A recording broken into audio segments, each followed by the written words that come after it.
What's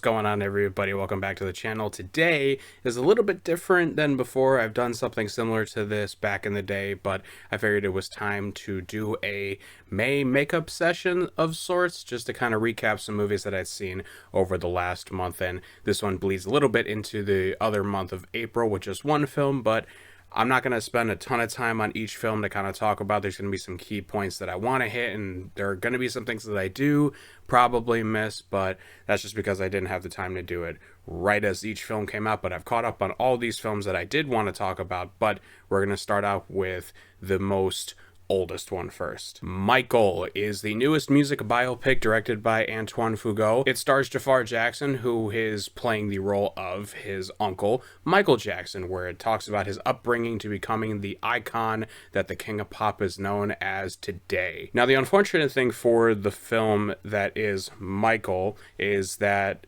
it is plagued with some issues from production's sort of stance, because it was reported a long time ago that when the movie was done shooting and it was in post-production and ready to get edited and, made for the big screens, they were told at one point, due to the Michael Jackson estate, that they couldn't shoot and talk about certain things in the film in its third act, which is not very good when the film's already kind of shot. So they had to kind of re-scrap the whole ending of the movie, and they kind of had to turn something in a little bit different that they would have done before. So for that, I could have already kind of guessed that the movie was going to be a little bit worse than I thought. But actually, when I got done finishing watching the movie fairly recently, I walked out of it being like, it's a little bit better than I anticipated, even with all the struggles that it had in production. Some of the positives that I do like to stand out from this is Jafar Jackson playing the role of Michael Jackson. I think he portrays the perfectionist aspect of Michael Jackson really well, from the points of him getting like a different nose job, and like him like with different dancing and like certain scenes, like with the beat it choreography and stuff like that. So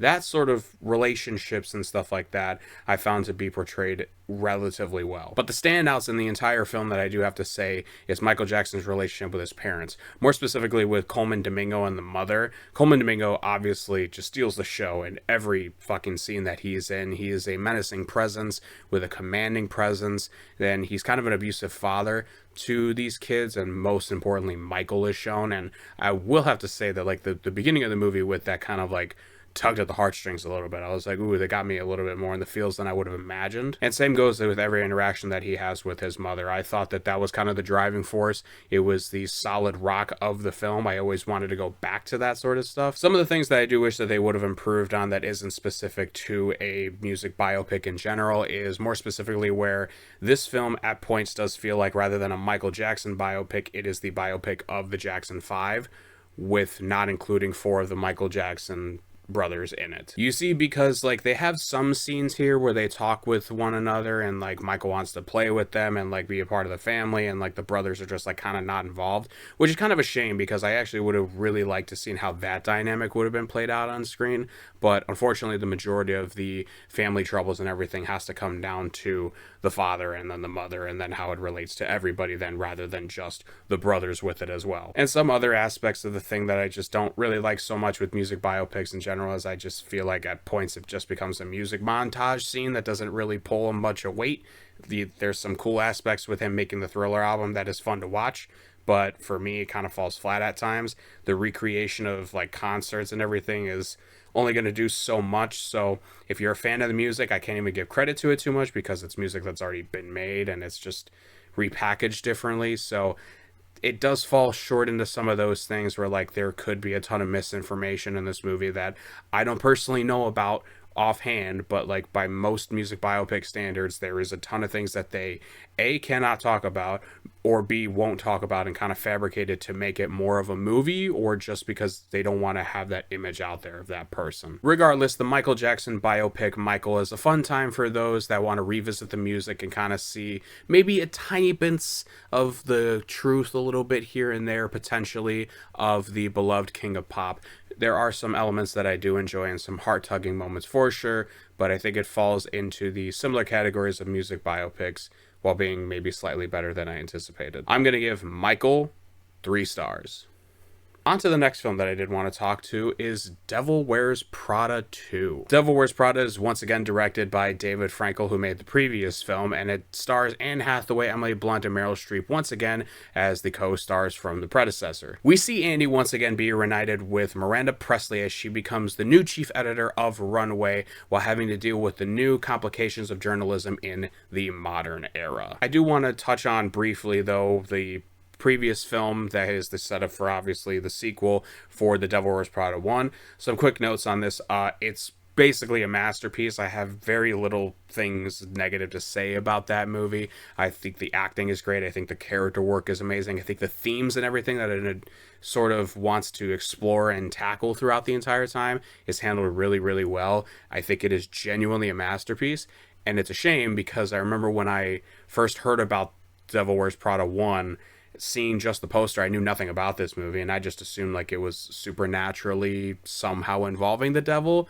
But then when you watch the movie and you hear about it, it's about a fashion magazine, it's a little off-putting, but granted, the first movie is absolutely spectacular in many, many ways. But with The Devil Wears Prada 2, it's 20 years later, so you gotta have a bit of a reason in order to come back to this sort of story, and I do think they tackle that fairly well. So the main driving force of this film is we get to see Miranda Presley and Runway go from basically being a paperback magazine sort of company now with the fashion industry. It now is gearing towards the digital stuff, and it has to answer to like advertisers and stuff like that. And really it's just all these characters kind of working in the new world of media and news and literacy and that sort of stuff. And while I don't think it explores a lot of the great themes and ambitions of the first film, I think it does justify its existence to some degree, because the chemistry with everybody is still there and everybody is still fantastic. But it's also fun to see people like Meryl Streep, who's playing Miranda Presley, where she has to kind of alter her style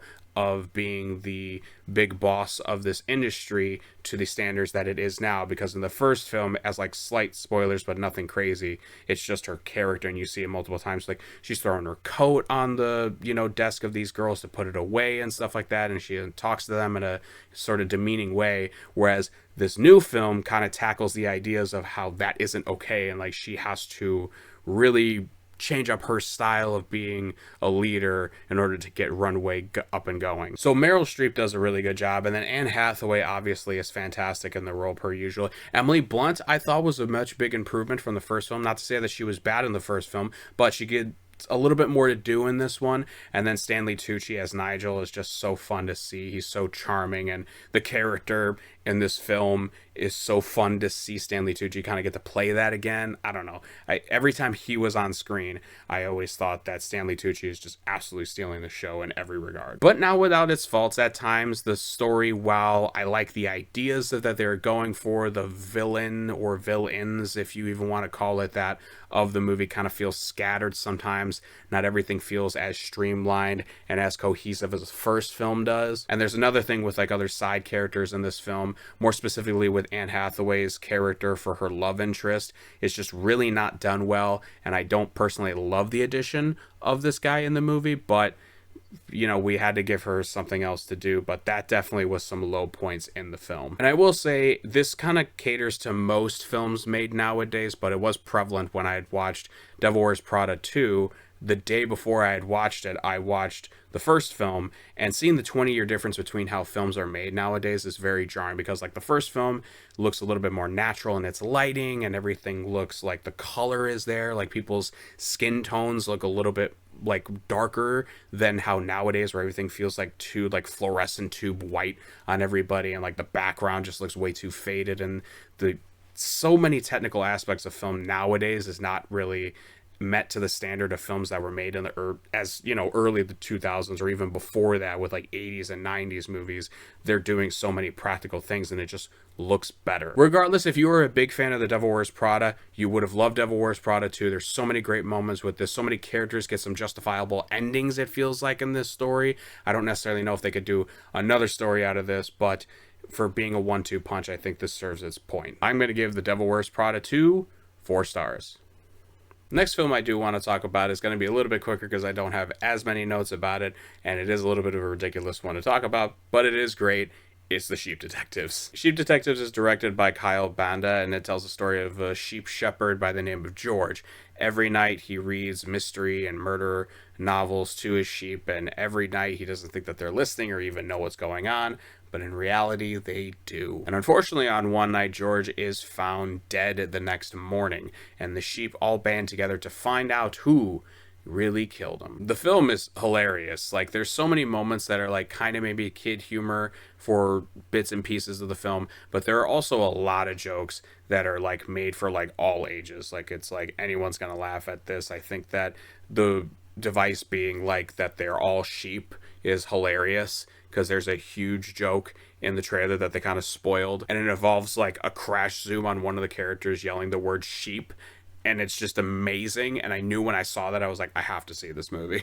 And while it's pretty funny and campy, it also doesn't shy away from some really heartfelt moments throughout. There are a few moments throughout the film where like it definitely got me in the feels for sure. There's like a weird sense of like belonging and sort of like acceptance that is like shown throughout the entire film, and I love it, and I think that any and everybody should watch this one. I'm gonna give Sheep Detectives 5 stars. Yep, I'm not joking. I'm not being ironic. I think that this movie is fantastic. It's going to be up there, probably my favorites of the year, because it's really funny. But there's a lot more films that we need to talk to about, and now we need to jump to a little bit more on the dark side of film stuff. We're going to talk about some horror movies now. Obsession is directed by Curry Barker, and it tells the story of a kid named Bear, and he has a crush on this girl named Nikki. And while one night when he tries to confess his love and just can't bring himself to it, he takes out a one-wish willow and decides to make a dumb wish for Nikki to love him more than any man in the world,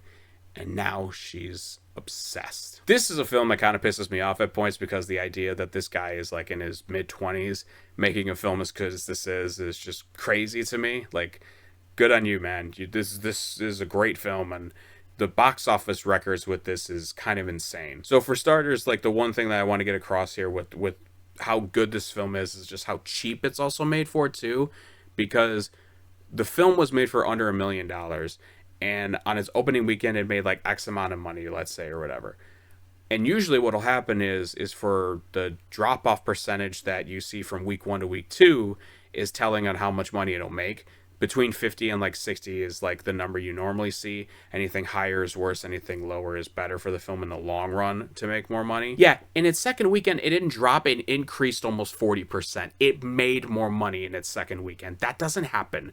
That is insane. That doesn't fucking happen, bro. And this film absolutely deserves the hype that it has, because I think that the pretty much top down has a lot of just like no notes, pretty good, solid all the way through. For starters, I think that the lead star here who plays Bear is very good and very talented in the film.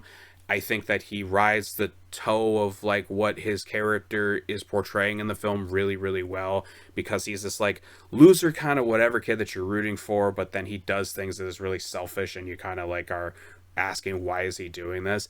And I would say that he did a great job in the film, but unfortunately for him, everybody is overshadowed by his co-star, who is his girlfriend. Indy Neveready plays the girlfriend in this story, Nikki Freeman, and by God, she won't get nominated, because the Oscars are dumb and they just won't see this and won't care enough to.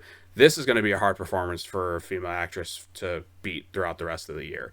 I don't know who's going to be able to top this performance, because goddamn, was Indy Neveready playing this role like out of her fucking mind. I won't spoil much about like the like mechanics on like how she is this character, but just know like there are points in this film where I'll just say it feels very like she has to play distinct roles at certain points, and I don't know how she does it. It is mesmerizing to see. She is ultra creepy. The eyes, man, like when she does the smile and you see the twinkle in her eyes thing, it's insane to watch. And the other characters too are great as well, like the two best friends of like Sarah and Ian. They're both awesome to see. They feel real, and I think that's the other thing about the film is just the film feels like today's day and age. You know, it feels like I could see a group of kids like this like existing out there right now, and it's not without like it scares, it's scary, it's got some gore in it too. It kind of just feeds the whole sort of horror genre for the most part, And I think that I'm very happy with it performing as well as it has, because getting new voices out there and new directors out there is great to see, especially when the film's as good as this. While I did have some nitpicks with the story, it would be a little bit more spoiler territory, so I won't really touch on it too much for here, but just know that like there are some elements to the story that I wish could have been explored a little bit more, but that's just personally my taste. Outside of that, I think there's a lot of great stuff here that everyone should go out and see. I'm going to give Obsession 4 stars. And last one I want to talk about today is Backrooms, directed by Kane Parsons. So the Backrooms has a lore kind of on the internet where it is this like never-ending maze of rooms that look far too similar with the same wallpaper, and some rooms are smaller and of different dimensions, and then some turn into completely different things and start making weird things happen in each one. And where this film starts to introduce is we have a store clerk for one of the furniture stores ends up trapped in there, and his therapist ends up going to try and save him. Now, I do have to say that the story is a little bare bones at times for me here. I don't really care much about what's happening with the characters sometimes, even though they try, but like they don't really give them enough to do. It feels like the intent of the movie is to just be like, this is a Backrooms film, you came here to watch creepy walls and shit like that, and here you go. And I will say, if that is what they tried to do, they definitely did succeed. But for me, I feel like I wish I would have had a little bit more time to care about characters and to have a little more nuances with some people, rather than just being like, well, they're just gonna go in a wall and be in a weird room for the next hour and a half. But with the Backrooms, though, there is some great visuals that I think the cinematography is done really well here. The sets are exactly real, apparently, that they had built all of these like different rooms and shit to kind of put together. I think that there's some other practical effects that are used in the film a little bit towards the end of the movie that is spectacular. I think any of the first person view with the camcorder stuff is the creepiest and most effective stuff in the entire film. So there are things to enjoy with this one. But I will say, like, I'm not like over the moon like enjoying this. Like this is definitely very much a movie that is like bang in the middle. I don't love it, I don't hate it, but I don't feel indifferent about it. It's just kind of like there for me. I'm gonna give Backrooms 3 stars. There we go. Hopefully the video wasn't as long as I think it's going to be, and it's a little rambly at points, but I just wanted to get some of my thoughts out there so that I can kind of play catch up now, and then hopefully try to get back on a roll with making some more reviews for some newer films. Like next week is, you know, you got Power Ballad, I think, and then He-Man is out, and then you got Scary Movie 6 is out, which I just recently watched all the Scary Movies, so that was fun to do. And hopefully we're just going to get back on track, because the summer and the rest of the year is going to be jam-packed with things, and I would love to talk about it. But otherwise, thank you so much for watching. Check down the links down below for all the socials, where even if I don't always post a review on here, you could always see where I might talk about something on Twitter for a film. You might see mostly on Letterboxd I have reviews for films. I'm currently doing my MCU rewatch on there, and I just finished around Guardians 3, so I have some thoughts on some of those films. And TikTok, where I just couldn't be posting here or there, but I'm going to try to get a little bit better at it. Anyways, guys, thank you so much for watching. Keep those cinemas alive, and I will talk to you all next time.